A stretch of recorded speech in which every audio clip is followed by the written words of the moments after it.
What's up, everyone? Chase Owens here, Bullet Club member, and you are watching the IHJW Wrestling Podcast with Nelson, Craig, and Keish.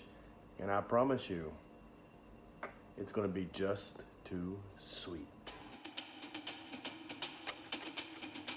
Welcome back, guys, to another episode of IGHW Wrestling Podcast. And of course, I am Keish, here to give you an update on what happened in New Japan. Of course, we had the Never Open Six-Man Tag Team Champions on the line today. But before we get to that match, we had competitors and both teams face each other on one-on-one matches the night before on the April 19th.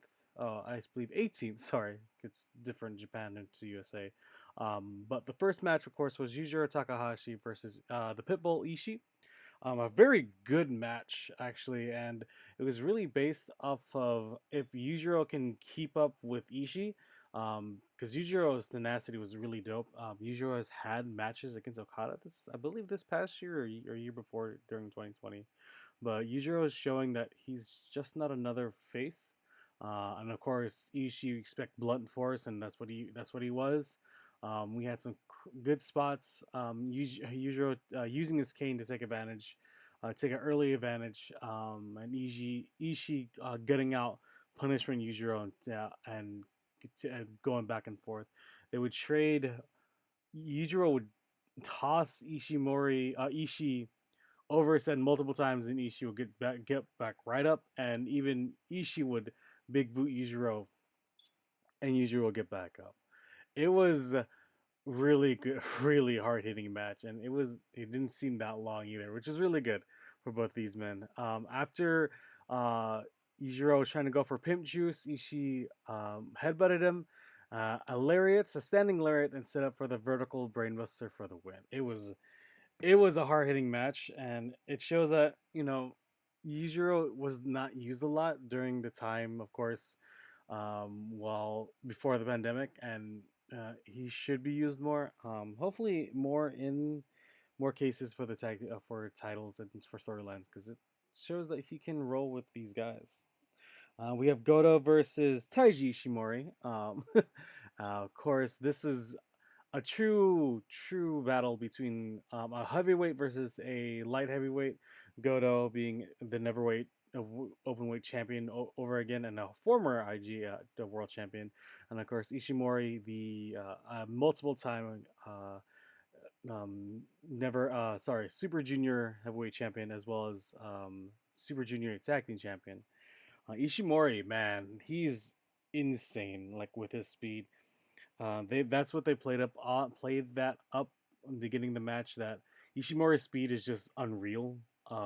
Getting around Goto, but the cool thing is about this whole match is that they really spotlighted Ishimori as a whole wrestler, being able to pinpoint a weakness to Goto, actually countering Goto into hurting his left arm and actually almost winning by count out by holding his arm to the rail and holding it there and making sure it was until count 18. Then he ran in and Goto Harley gets it at 19. It's really good. I keep forgetting how good Ishimori is as a wrestler overall. I wish he can move up. I know New Japan has some stuff with Super Juniors, but Will Ospreay was a Super Junior. Hopefully down the line, Ishimori does get a chance to go after the Never Openweight Championship and maybe to the Heavyweight Championship. And Goto has been a solid wrestler for the last, it seems like 5 to 6 years. And this match, can't say anything more about it. Goto get at the finish, of course. Goto was about to go for the GTR, so Goto hits a Ishiguroshi and sets up for the GTR, but Taiji actually counters that into a back roll up and got the 1 2 3. This is the second time Ishimori has actually pinned Goto. The first time around, he did get help from Kenta with Yoshihashi's bow staff, but this was a clean win for Ishimori, and hopefully this does lead and open new doors for him and for Bullet Club having another member that can go after a title that's just not the Super Junior weights. From there, and you have Yoshi Hashi versus Kenta. Of course, this storyline has been been literally about Yoshihashi's bow staff that Kenta has been having, and doing very funny interviews with it, where he would have the bow staff talk to the people during interviews, and he will tell the interviewers what he said and everything. You, Kenta comes out without the bow staff, and I was confused. Everyone, even the commentators, like, why doesn't he have the stick? Because that's all he's been doing, has been messing around with Yoshi with that. Of course, in the very methodical 20-minute match, Yoshihashi and Kenta have a really good match. It is take some time. It is like a Randy Orton match. I'll say that because Kenta does a lot of Randy Orton things. Even when the beginning, Kenta actually goes out the ring 4 times and makes Yoshihashi wait until until he comes in and gets a counter. Like the only time once Kenta hits uh, a DDT on the outside, it was basically Kenta's game until almost the end. Yoshihashi had um, some ability to withstand Kenta's punishment, but Kenta always found a way to bring him back down. Then, as Kenta uses the exposed turnbuckle to use his advantage, um, basically, yeah, Kenta Yoshihashi just gets beat up this whole match. It is really, really, really weird about how much punishment Yoshihashi goes through in this match.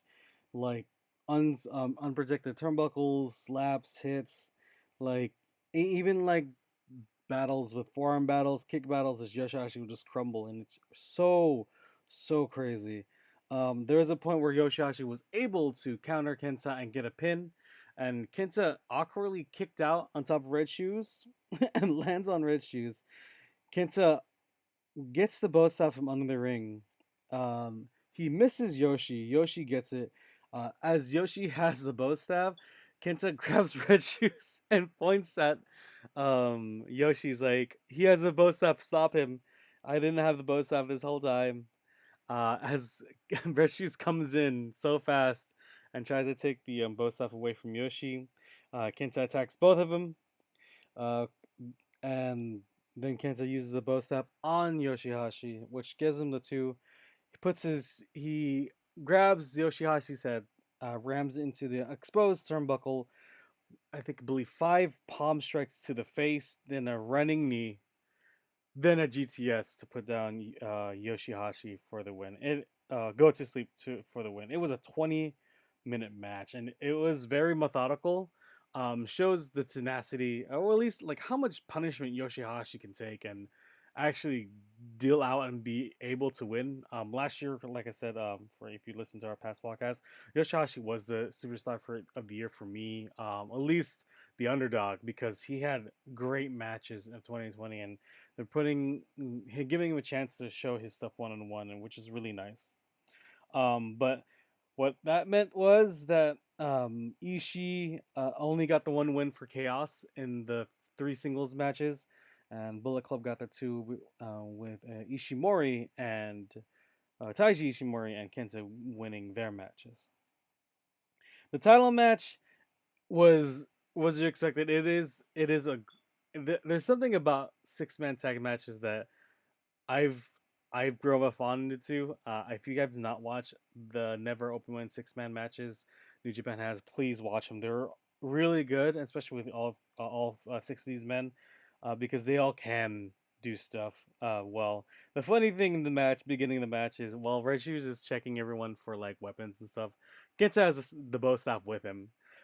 As Red Shoes checking Chaos members, the Bullet Clubs does the upside down too sweet, but they put the bow staff between all of them. It's the most funniest looking thing to see. I think you should be seeing a picture of it right now of it. Bullet Club didn't take too long to expose the turnbuckle to get advantage in the beginning of the match, because Goto and Taiji started the match. Goto was going off on Taiji. He seems not happy about losing to this man, to a Super Junior twice.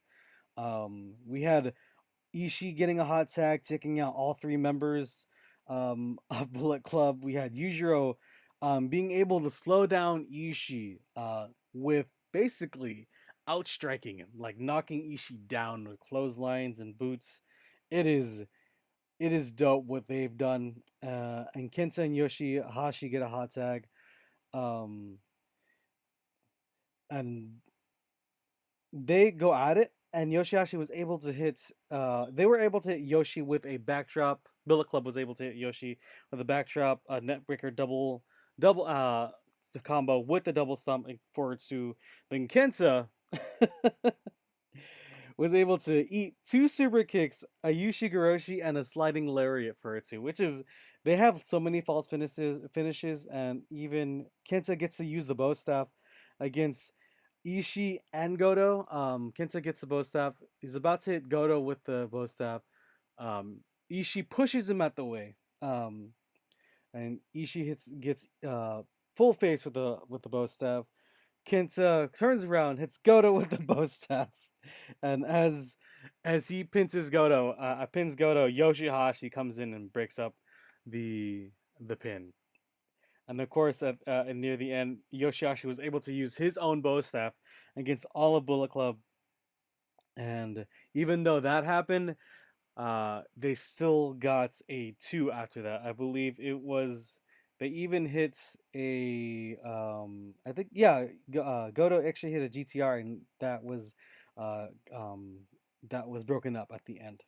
The finish of the match though was between the two better workers of the both teams, which is Taiji Ishimori and Goto. Um, Goto was basically getting beat up by Taiji the whole time, and Taiji was trying to get the bloody cross. He was just about to end it.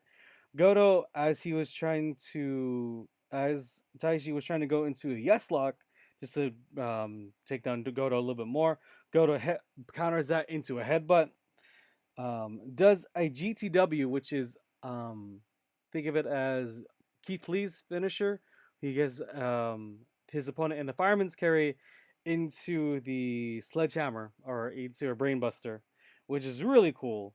Then does the GTR to Ishimori and with the 1-2-3. This is amazing. I didn't want to give you all of the match because I would want you guys to watch it.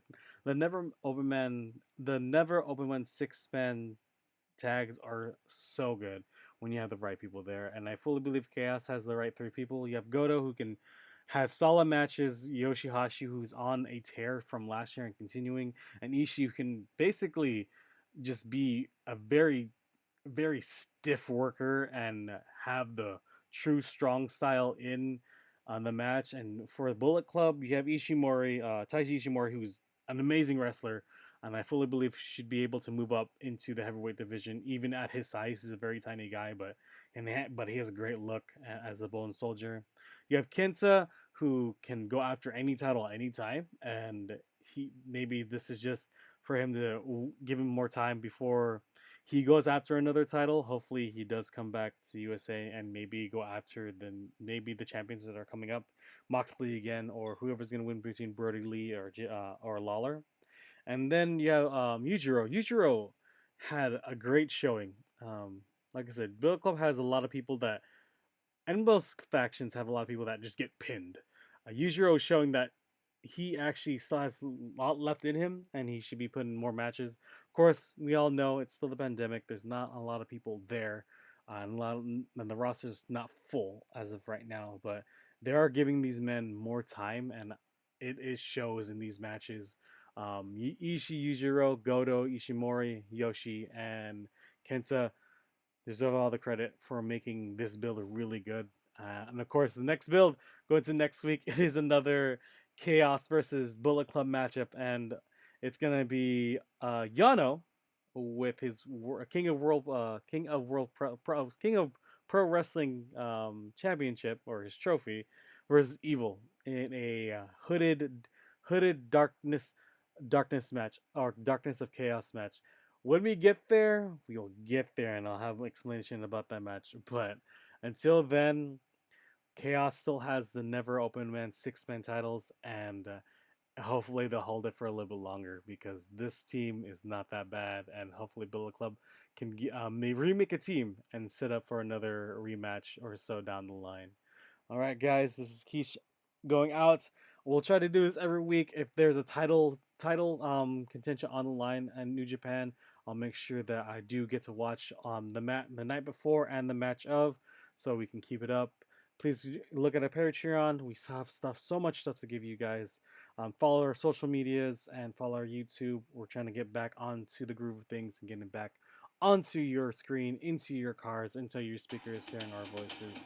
But until then, be safe, take care of yourselves, drink your water, and of course, IHJW Wrestling. Please listen, subscribe, and comment. Love you guys.